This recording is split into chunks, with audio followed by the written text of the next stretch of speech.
welcome to the Small Scape. Today's video is 5 reasons I think you should plan on getting a pond this summer, and also 5 reasons why you shouldn't. And I left the 2 most serious reasons why you shouldn't for last.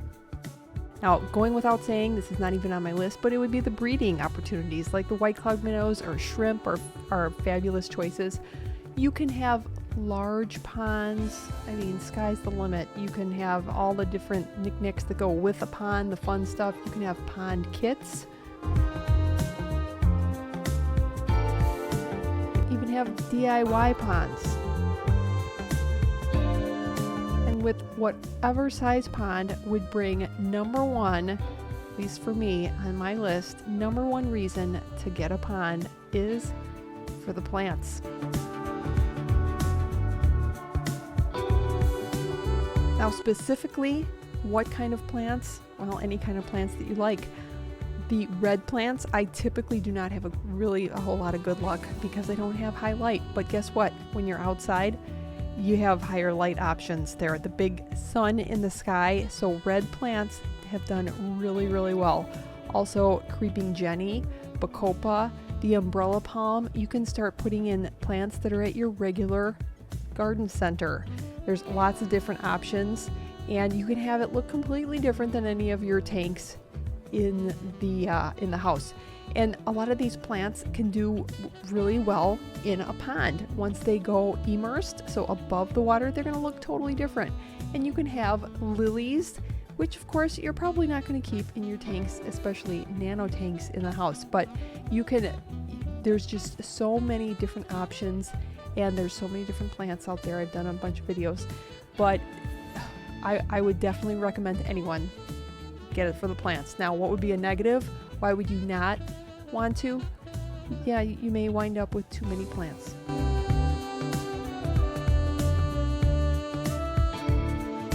Number 2 is this is the closest you will get to the fish's natural habitat with something that you yourself are creating.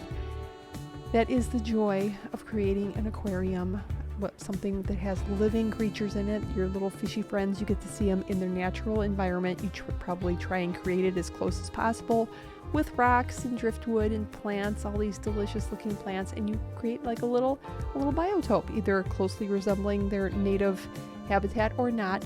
But this gets it even closer than a glass box filled with water, because in nature you're just not going to find that. But when you create a pond and you are looking down into it, it's completely different, and you get to see your fish at a completely different angle. So step aside, paludarium, but what's a negative? Well, you may become obsessed with ponds. Number 3, are you bored?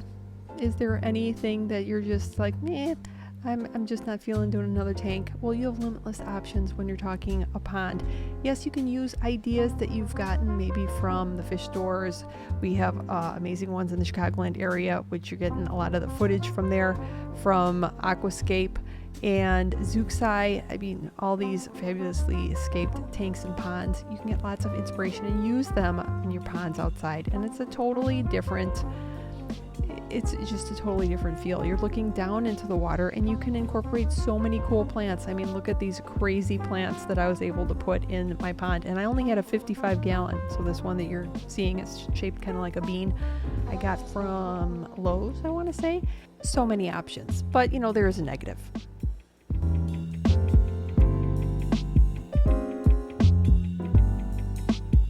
Number 4 is you will gain inspiration, I promise, and a new perspective, because it's completely different than looking through a glass box.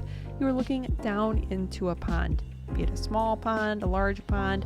I look at any kind of pond aquascape that's in a glass box or not in a glass box. It's just something that I absolutely love, and I hope if you try a pond, you will love it as well. It even inspired me years ago to create this little kitchen pond. And with all this talk of ponds, yes, you may have guessed that quite possibly there will be an outdoor pond coming this year, very soon. But you can have, this was like a 2 gallon, and I would recommend using like a punch bowl. It's it's very safe. You can create something with it. That's just a little idea, but I do love the pond kits as well. And there's just really no negative to getting more inspiration. Number 5, and the last one, I do promise there are some negatives that you do need to be aware of, but I really feel that it's less stressful, and no perfectionists are allowed, because guess what?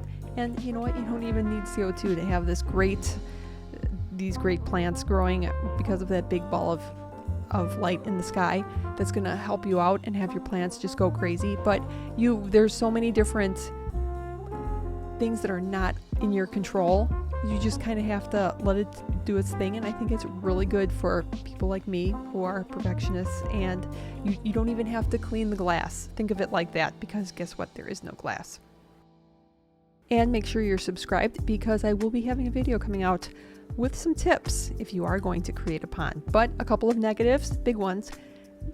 Ponds are not for perfectionists, because there's only so much that's under your control. And dragonfly nymphs, they really are they're stinkers. So you need to do your research on those. See you in the next one.